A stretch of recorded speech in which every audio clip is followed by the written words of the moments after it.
has bestowed upon us for the year and the next year or the following years.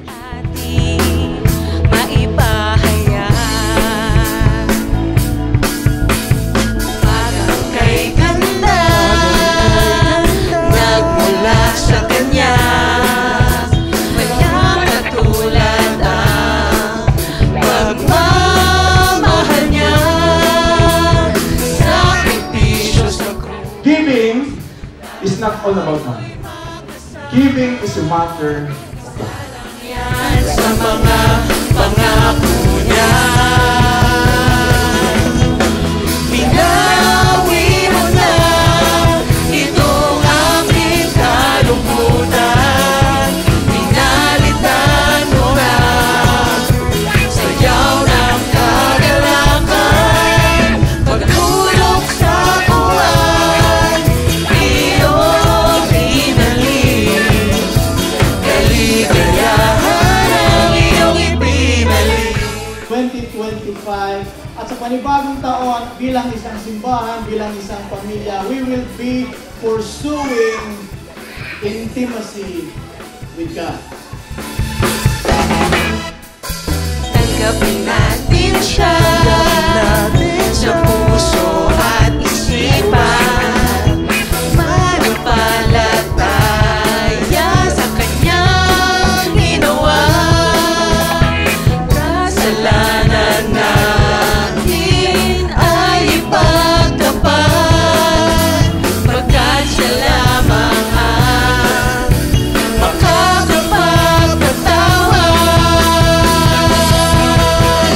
Itawin mo na itong aming kalungkutan, pinalitan mo na sayaw ng kagalakan, maglulog sa buhay, iyong inalis, kaligayahan ang iyong ipinalik. Pupurihin siya, aking aawitan. Na binigay at pagpapala sa aming pamilya ay nag-uumapa.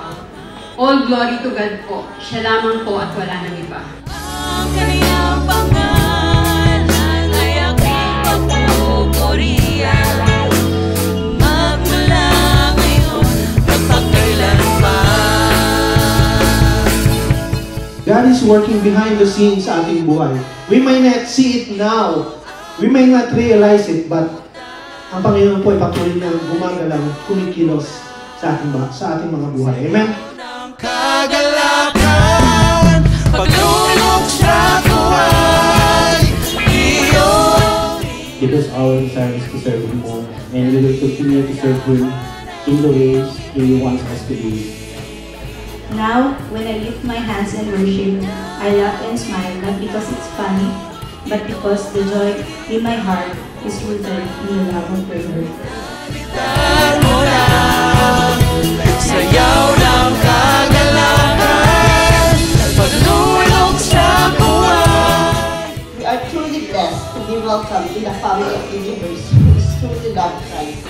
Kinuha man ni Lord ang biological siblings ko at mga magulang ko. He gave me now a new spiritual family.